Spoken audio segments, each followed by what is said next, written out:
ராணுவத்துறை ஆராய்ச்சியில் விஞ்ஞானிகள் கூடுதல் முக்கியத்துவம் அளிப்பதன் மூலம் இந்தியாவை வல்லரசாக மாற்ற முடியும் என்று பிரதமர் நரேந்திர மோடி அழைப்பு விடுத்துள்ளார்.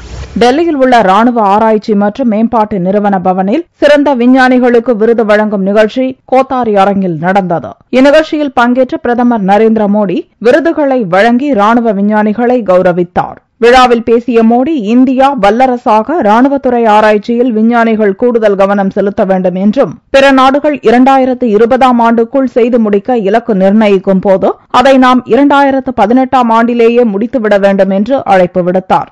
कि हम कितनी ही रिसर्च क्यों न करें, लेकिन आखिरकार चाहे जल सेना हो, थल सेना हो या नौसेना, सबसे पहला नाता उसका आता है, क्योंकि उसी से उसका गुजारा करना है, ऑपरेट उसी ने करना है. लेकिन सेना में जो जवान है, अफसर होगा, छोटा जवान होगा, वो रोजमर्रा उस जिंदगी को जीता है.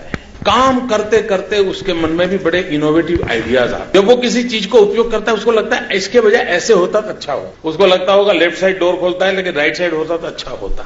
ये कोई बहुत बड़ा रॉकेट साइंस नहीं होगा. क्या कभी हम तीनों हमारे दल को, जल सेना, थल सेना, नभ सेना, उनमें भी जो एक्चुअली जो आज सेवा में रत है, उनको कहा जाए कि आप में कोई इनोवेटिव आइडियाज होंगे तो उसका भी कॉम्पिटिशन होगा.